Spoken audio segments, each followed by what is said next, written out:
Hello everyone. NCERT गणित कक्षा 12वीं में आपका स्वागत है। तो जैसा कि आप लोगों को पता है कि हम समाकलन कर रहे हैं, तो इसी क्रम में आज हम प्रश्न क्रमांक तीसरा सॉल्व करेंगे और इसी वीडियो में ही हम ये चौथा प्रश्न भी देख लेंगे। ठीक है। तो चूँकि पहला और दूसरा हम लोग पहले सॉल्व कर चुके हैं, तो हम लोग किस प्रकार से सॉल्व करते आए हैं देखिए। तो चलिए पहले प्रश्न को पढ़ लेते हैं।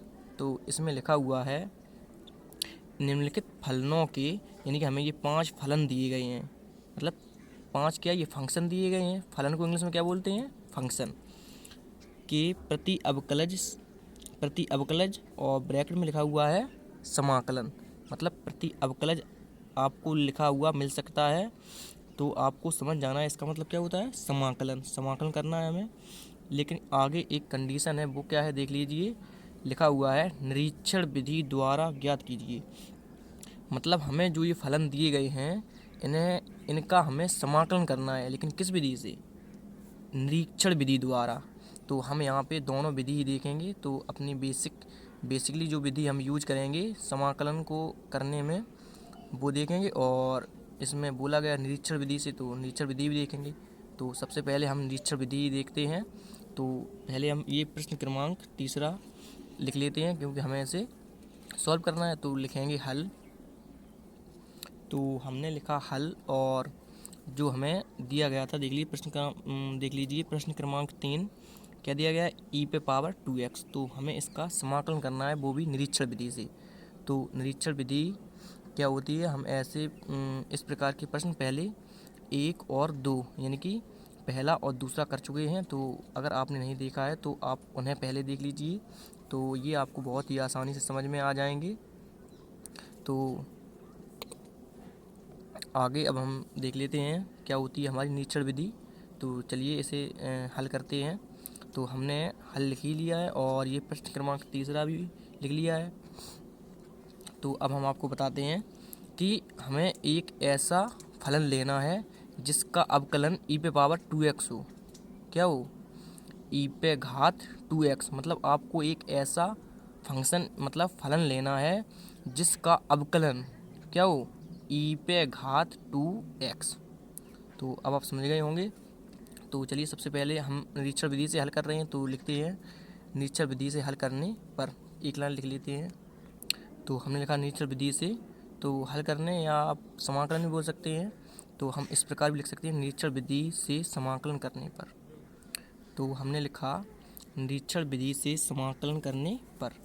तो आगे लिखते हैं, हम जानते हैं कि, तो क्या जानते हैं हम एक ऐसा फंक्शन लेंगे जिसका अवकलन, तो हम ले लेते हैं e पे पावर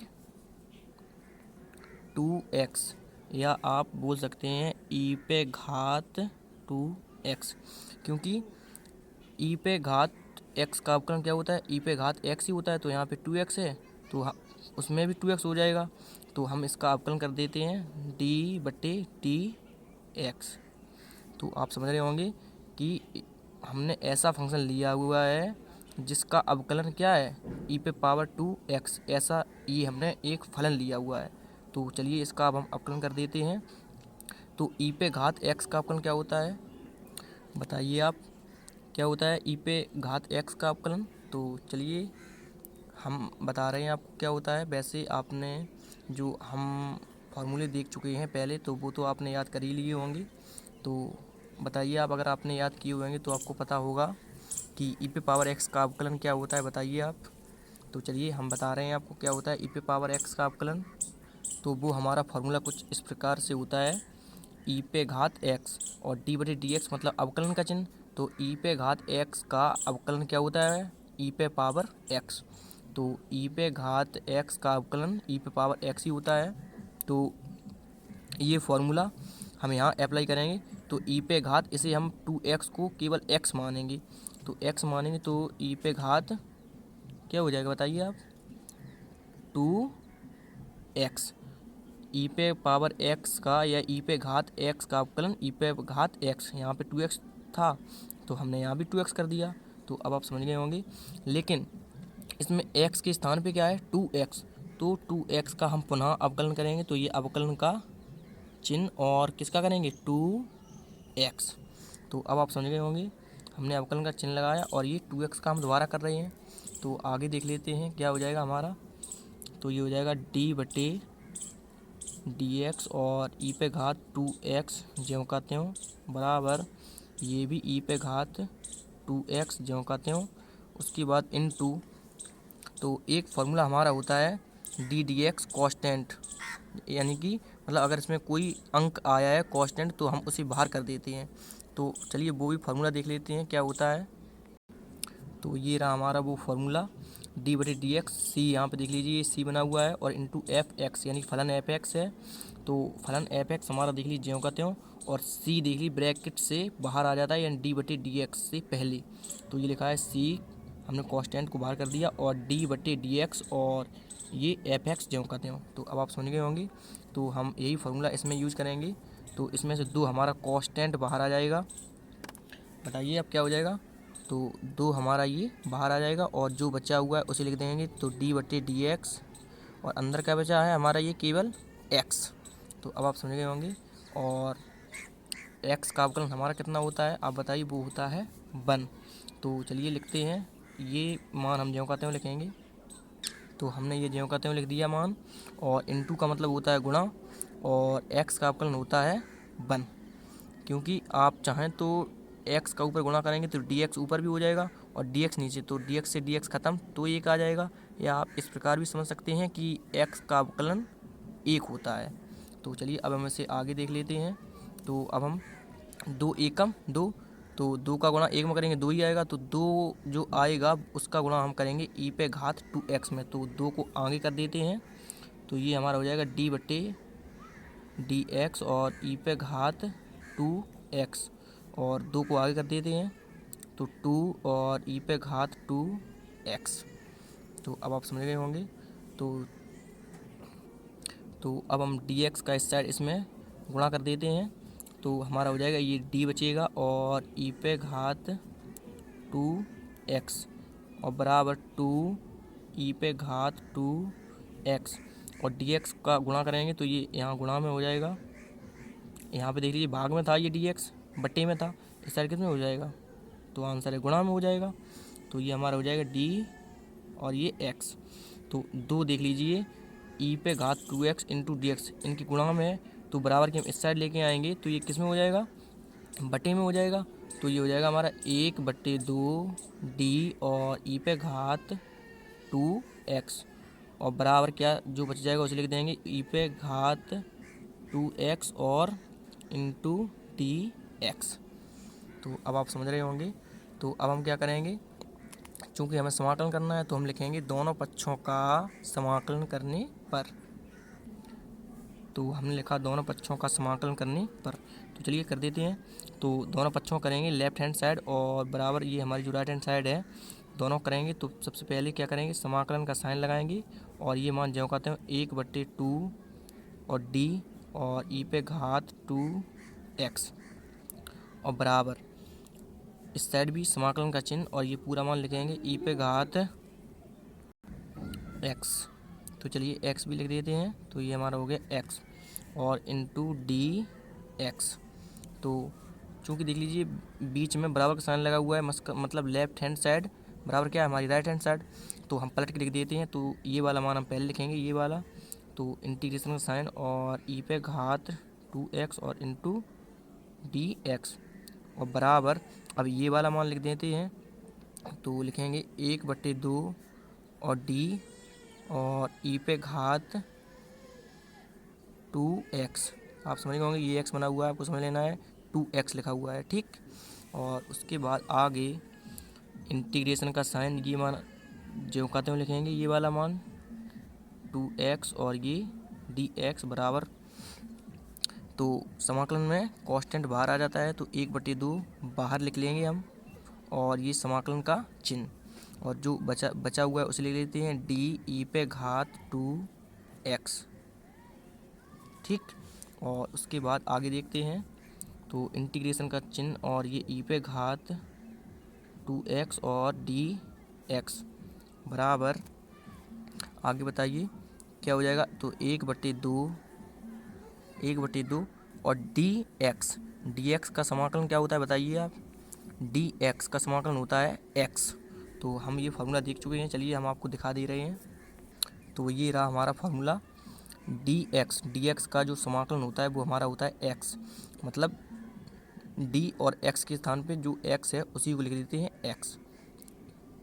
मतलब यहाँ पे एक डी एक्स है तो उसका जो समाकलन होगा वो होगा 1x। अगर 2 dx होता तो उसका समाकलन होगा 2x। अगर 3 होता तो 3x। तो आप समझ गए होंगे। इसी प्रकार से अब हम देख लेते हैं उसमें फार्मूले क्या बोलते हैं अपने सवाल में। तो अगर आप यहाँ देखें ध्यान से कि d और ये हमारा पूरा हो जाएगा x के स्थान पे इसमें क्या है। तो इसमें x के स्थान पे क्या है, e पे घात 2x। तो dx का भी हम लोगों ने देखा हुआ है समाकलन का जो फॉर्मूला dx का होता है x। तो इसमें x के स्थान पे है तो ये x का मान ही पूरा आ जाएगा। आप समझ गए होंगे e पे घात 2x। तो ये हमारा देख लीजिए e पे घात 2x इंटू डी एक्स, यानी e पे घात 2x का जो समाकलन है वो कितना आ जाएगा 1/2 और इंटू ई पे घात 2x। तो ये हमारा आंसर हो जाएगा। तो आप चाहें गुणा करके भी लिख सकते हैं। तो इसे हम इस प्रकार भी लिख सकते हैं ई पे घात 2x और इंटू डी एक्स बराबर, तो 1/2 और इंटू ई पे घात 2x। और आप चाहें तो प्लस सी इसमें कांस्टेंट भी ऐड कर सकते हैं। तो अब ये हमने सॉल्व कर लिया है। तो इसके बाद आगे हम इसकी साधारण विधि भी देख लेते हैं। तो चलिए साधारण विधि से देख लेते हैं इसे। तो हमने लिखा साधारण विधि से, तो चलिए क्वेश्चन लिख लेते हैं। तो वो हमारा क्वेश्चन नंबर 3 है, दिया गया है e पे घात 2x। तो चलिए साधारण विधि भी देख लीजिए, आपको ध्यान से देखना है। तो हमसे प्रश्न में कहा जाएगा कि इसका समाकलन कीजिए। हमको दिया गया है e पे घात 2x और कहा गया है इसका समाकलन कीजिए x के सापेक्ष। तो हम लिखेंगे हल, और सबसे पहले आपको एक लाइन लिखना है x के सापेक्ष समाकलन करने पर, क्योंकि हम लोग x के सापेक्ष ही कर रहे हैं। तो लिखते हैं x के सापेक्ष समाकलन करने पर। तो हमने लिखा x के सापेक्ष समाकलन करने पर। तो लिखते हैं i बराबर, क्योंकि इंटीग्रेशन में i आता है पहले, तो i बराबर और ये समाकलन का चिन्ह और e पे घात 2x। और एक बात और बता दें आपको, इंटीग्रेशन मतलब समाकलन को इंग्लिश में इंटीग्रेशन बोलते हैं। और किसके सापेक्ष कर रहे हैं, x के सापेक्ष, तो इंटू डी एक्स। तो अब आपको ध्यान से देखना है आगे क्या हो जाएगा हमारा। तो हो जाएगा ये i बराबर ई पे घात x का समाकलन क्या होता है। तो अगर आपको अवकलन का सूत्र पता हो कि ई पे घात x का जो अवकलन होता है, तो उसी प्रकार समाकलन भी हमारा क्या हो जाएगा, ई पे घात x का ई पे घात x, मतलब x के स्थान पे जो है वो लिख देंगे। और एक बात ध्यान रखना है, समाकलन में जो x का गुणांक होता है, x का गुणांक मतलब जो x से आगे अंक लिखा हुआ है वो कितना है 2, तो ये बटे में आ जाता है। बस ये आपको ध्यान रखना है, समाकलन में x का गुणांक बटे में आता है और अवकलन में x का गुणांक मतलब जो x के आगे अंक लिखा हुआ रहेगा वो गुणा में आएगा, ये आएगा भाग में समाकलन में सब। तो आपको ध्यान रखना है, हम क्या कह रहे हैं कि समाकलन में x का गुणांक भाग में आता है और अवकलन में x का गुणांक गुणा में आता है, मतलब आगे। और अब ये इसका समाकलन हो गया है और प्लस सी भी कांस्टेंट ऐड कर दीजिए, तो यही इसका आंसर हो जाएगा। तो आप इसे इस प्रकार भी लिख सकते हैं i बराबर 1/2 और इंटू ई पे घात 2x और ये प्लस सी, दोनों एक ही बात है। तो ये आपका समाकलन हो जाएगा साधारण विधि से। तो आप दोनों विधि समझ गए होंगे। तो ये हमारा प्रश्न सॉल्व हो जाता है। और इसी के साथ हम इसके आगे वाला प्रश्न भी देख लेते हैं। तो चलिए उसे भी देख लेते हैं। तो वो हमारा दिया गया है, देख लीजिए प्रश्न क्रमांक 4, ax + b का होल स्क्वायर। तो चलिए लिख लेते हैं प्रश्न। सबसे पहले हल लिखेंगे और जो दिया गया है प्रश्न उसे लिख लेते हैं प्रश्न क्रमांक 4 को। तो हमने लिखा हल और जो हमें दिया गया है प्रश्न ये चौथा देख लीजिए 4 नंबर हमने लिख लिया है। तो हमारी वही प्रोसेस रहेगी। तो सबसे पहले क्या लिखेंगे बताइए, चूँकि हम निरीक्षण विधि से सॉल्व करेंगे तो हम लिखेंगे निरीक्षण विधि द्वारा समाकलन करने पर। तो हमने लिखा निरीक्षण विधि द्वारा समाकलन करने पर। तो अब हमें फलन लेना है जिसका अवकलन ax प्लस बी का होल स्क्वायर हो। तो x पावर n वाला अगर हम फार्मूला समझें तो वो होता है n इंटू एक्स पर घात n माइनस 1। तो हम एक घात एक्स्ट्रा लेंगे और यही पूरा फलन लेंगे। तो देखिए लिखेंगे हम जानते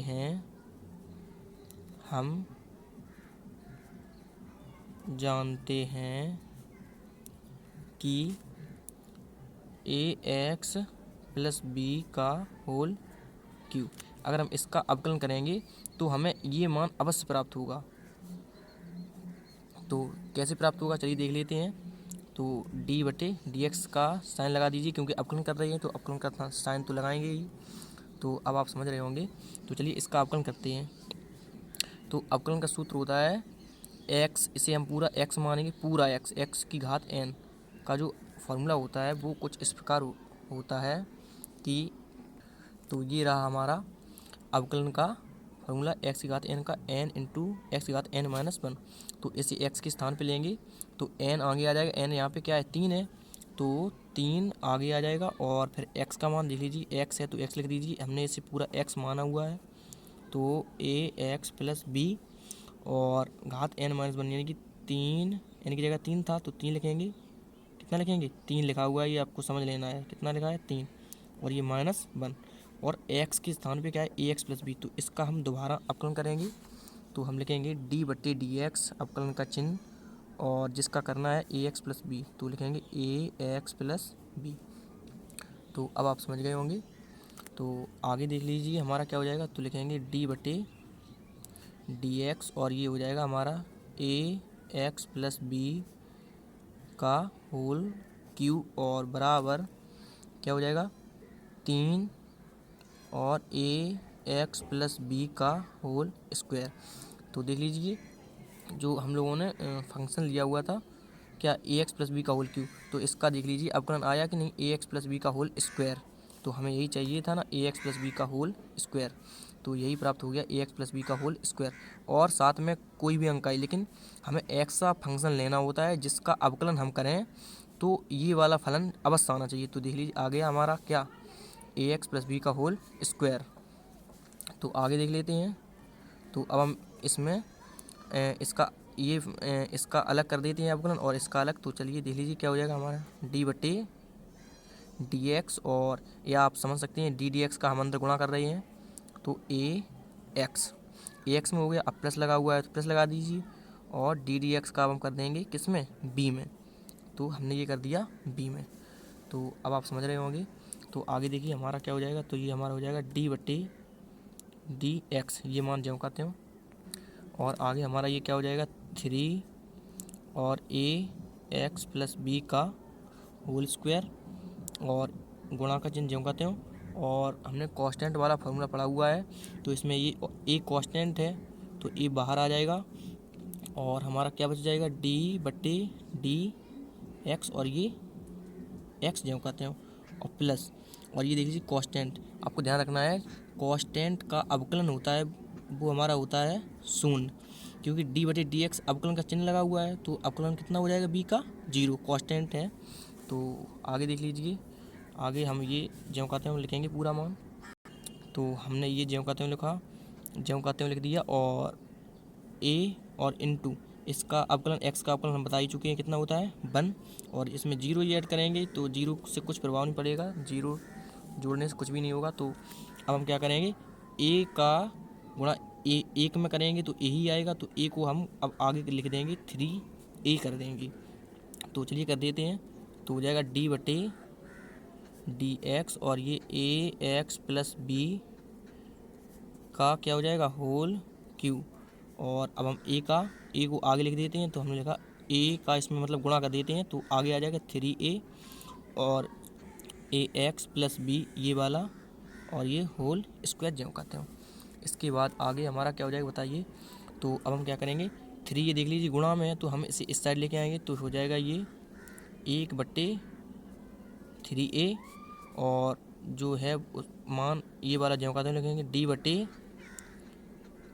डी एक्स, और ये हो जाएगा हमारा ax प्लस बी का होल क्यू और 3a को हम इस साइड लेके आ गए। तो अब जो बचा हुआ है उसे लिख देते हैं। तो ax प्लस बी का होल स्क्वायर। तो अब dx का इस साइड पक्षांतर कर देंगे। तो इस साइड ये भाग में है, तो इस साइड ये किस में हो जाएगा, गुणा में हो जाएगा। तो ये हमारा अब जो बचा हुआ है उसे लिख देते हैं 1 यानी कि 1/3a और ये d और ax प्लस बी का होल क्यू और ax प्लस बी का होल स्क्वायर और dx का हमने इस साइड ये कर दिया पक्षांतर। तो आगे देखें हम, तो आगे हमारा क्या हो जाएगा, तो अब हम कर देंगे दोनों पक्षों का समाकलन। तो हम लिखते हैं दोनों पक्षों का समाकलन करने पर। तो हमने लिखा दोनों पक्षों का समाकलन करने पर, तो चलिए कर देते हैं। तो ये मान ज्यों का त्यों, तो समाकलन का साइन लगाना है आपको। तो 1/3a और क्या हो जाएगा ये d और पूरा ये मान कितना ax और प्लस b का होल q और बराबर। अब इस साइड भी समाकलन कर देते हैं। तो समाकलन का चिन्ह और ये मान ज्यों का त्यों लिखेंगे हम, पूरा ax प्लस बी का होल स्क्वायर और ये dx। तो चूँकि दोनों मान बराबर हैं, यानी कि LHS हमारी और RHS बराबर है, तो पहले हम ये वाला मान लिखेंगे और उसके बाद ये। तो चलिए लिख देते हैं। तो इंटीग्रेशन का साइन और हमारा क्या हो जाएगा ax प्लस बी का होल स्क्वायर और dx और बराबर। अब ये वाला मान लिख देते हैं। तो इंटीग्रेशन 1/3 और d और क्या हो जाएगा ax प्लस बी का ये होल क्यू। तो अब आप समझ रहे होंगे। तो आगे देख लीजिए हमारा क्या हो जाएगा, बताइए आप। तो इंटीग्रेशन का साइन और ये ax प्लस बी का होल स्क्वायर और ये dx और बराबर। तो 1/3a इसमें से समाकलन में से बाहर आ जाएंगे कांस्टेंट और जो बचा हुआ है मान वो लिख देते हैं d और ये ax प्लस बी का होल q। तो उसके बाद आगे अब हम देखें। तो इंटीग्रेशन ये मान ज्यों का त्यों, उसके बाद आगे 1/3a हम ये ज्यों का त्यों लिखेंगे और dx हम अभी कितनी बार बता चुके हैं आपको कि dx हम इसे पूरा x माने तो dx का समाकलन होता है x। तो ये पूरा मान हो जाएगा हमारा ax प्लस बी का होल q। तो अब ये हमने समाकलन कर लिया है, तो ये हमारा आंसर हो जाएगा। तो निरीक्षण विधि द्वारा ये क्या हो जाएगा हमारा आंसर। तो अब हम इसी साधारण विधि से नहीं देखेंगे, तो साधारण विधि आप खुद करके देख लीजिए और नहीं तो चलिए हम आपको बता दे रहे हैं साधारण विधि भी। तो चलिए हेडिंग लगाते हैं साधारण विधि से। तो हमने लिखा साधारण विधि से और जो फलन दिया गया था हमने उसे भी लिख लिया है। तो हम एक लाइन लिखते हैं, बताइए क्या, क्योंकि हम x के सापेक्ष करेंगे तो लिखते हैं x के सापेक्ष समाकलन करने पर। तो हमने लिखा x के समाकलन करने पर। तो क्या हो जाता है, इंटीग्रेशन को हम i से प्रदर्शित करते हैं। तो i बराबर और ये इंटीग्रेशन का साइन और ये मान लिखेंगे जो करते हो ax प्लस बी का होल स्क्वायर और dx, क्योंकि x के सापेक्ष कर रहे हैं समाकलन तो dx लिख देंगे। तो हो जाएगा i बराबर, इसे हम पूरा x मानेंगे तो x पे घात n का जो समाकलन होता है वो होता है x पे घात n प्लस 1। तो ये हमारा हो जाएगा ax प्लस बी यानी कि x का मान और n प्लस 1 मतलब n2 और प्लस 1 और बटे नीचे हो जाएगा 2 प्लस 1 और प्लस c कांस्टेंट जोड़ दीजिए। और एक बात और समझ लीजिए कि x का जो गुणांक होता है वो समाकलन में किस में हो जाता है, बटे में आ जाता है। और अवकलन में जो गुणांक होता है x का गुणांक मतलब x से आगे जो लिखा हुआ होता है कांस्टेंट, अवकलन में आ जाता है गुणा में और समाकलन में आ जाता है भाग में मतलब बटे में। तो i बराबर आगे हमारा ये क्या हो जाएगा, बताइए आप। तो हम इसे लिख सकते हैं 1/2 और 1 3 और a का गुणा कर देंगे तो 3a और अब ये ऊपर वाला मान ज्यों कहते हैं क्या ax प्लस बी। तो आप समझ रहे होंगे ax प्लस बी का घात कितनी हो जाएगी ax प्लस बी का होल क्यूब, क्योंकि 2 और 1 3 घात हो जाएंगी तो प्लस सी बी कांस्टेंट जोड़ दीजिए। तो समाकलन का चिन्ह हटता है तो हम प्लस सी कांस्टेंट जोड़ते हैं किसमें, अनिश्चित समाकलन में। तो हम लोग अनिश्चित समाकलन ये अभी देख रहे हैं। तो अब आप दोनों प्रश्नों का स्क्रीनशॉट ले लीजिए। तो चलिए, तो ये रहा हमारा पहला शॉट, और इसके बाद और इसके बाद और इसके बाद और इसके बाद अब हम इसकी साधारण विधि भी देख लेते हैं, प्रश्न क्रमांक 3 की। तो ये रही इसकी साधारण विधि, और इसके बाद अब हम प्रश्न क्रमांक 4 भी देख लेते हैं। तो ये रहा हमारा चौथा प्रश्न सॉल्व किया हुआ, निरीक्षण विधि है ये। तो अभी हम इसकी साधारण विधि भी देख लेंगे। इसके बाद इसका भी ले लीजिए आप, और इसके बाद इसका भी ले लीजिए आप, और इसके बाद ये नीचे थोड़ा बचा हुआ है। और इसके बाद अब हम प्रश्न क्रमांक 4 की साधारण विधि भी देख लेते हैं। तो ये है इसकी साधारण विधि प्रश्न क्रमांक 4 की।